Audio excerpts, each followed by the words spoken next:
We turn now to an incredible rescue story about a group of American veterans who came together to save a former comrade in the chaos of America's withdrawal from Afghanistan 1 year ago. The new book, entitled Operation Pineapple Express, out today, tells the true story of Lieutenant Colonel Scott Mann, a retired Green Beret, who had numerous deployments in Afghanistan. In the summer of 2021, Mann built a team working out of their basements and living rooms across the United States to organize an escape route out of Afghanistan for a young Afghan soldier named Nizam Nizami. Nizami had been part of the Afghan National Army's first group of American-trained commandos, and he helped fight the Taliban for over a decade alongside U.S. Special Forces. But now he was receiving death threats from the Taliban, saying they knew where he lived and they were coming to kill him. Operation Pineapple Express chronicles the courageous mission to get Nizami to safety. And joining us now is the author of the book, Operation Pineapple Express, Lieutenant Colonel Scott Mann. He served as a Green Beret, over 22 years of Army and Special Operations experience around the world. And we thank you for joining us this morning. Congratulations on the book. Congratulations on the mission. Tell us about it and the title. Yeah, thanks so much. It's a real honor to be here. You know, it was really one of those things that none of us really expected to be doing. As a 54-year-old storyteller, that's really what I do for a living now. I wasn't exactly a top draft pick for personnel recovery, but when my friend reached out to me, it was just clear that nobody else was coming, and we needed to do what we had to do to get him out of there. So it was just a small team is what we started with of active duty Green Berets and veterans, and then we just became his eyes and ears and helped him move through the city and into the airfield.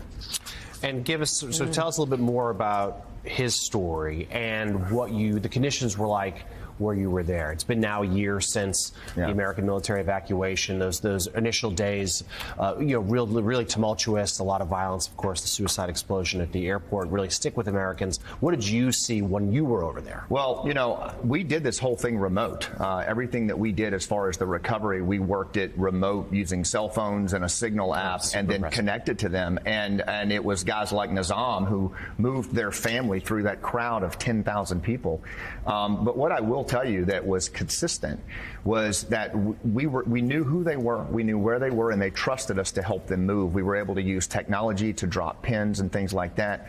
But the thing about Nizam, Jonathan, is that this is a guy who took a bullet through the face for his Afghan Special Forces or U.S. Special Forces teammates. He warned them of an ambush, was shot through the face.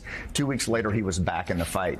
This is the kind of loyalty and teamwork that we had for almost 20 years in Afghanistan.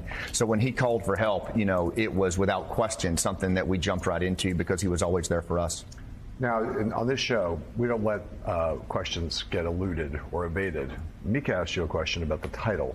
And I really need to understand the title because I'm a big fan of the movie Pineapple Express. And my guess is it's not necessarily the same thing. Nothing to do with that. Doesn't have anything to do with that. And I appreciate you bringing it back to that. So what happened was when we got Nizam within 4 feet of the Marines, we called in. They were about to toss him out of there. We had no paperwork.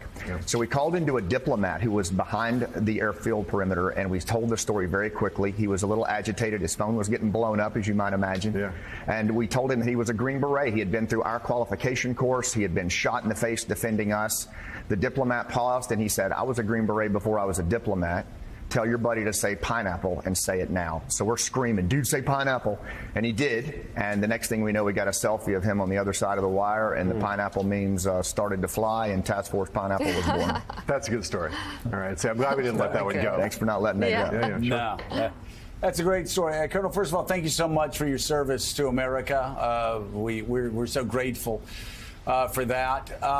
I'd love for you to explain to our viewers personally what these Afghan heroes who helped Americans for 20 years, just what they mean to you, what they mean to your brothers and sisters in arms, and how your hearts are still with those that are still stuck in Afghanistan.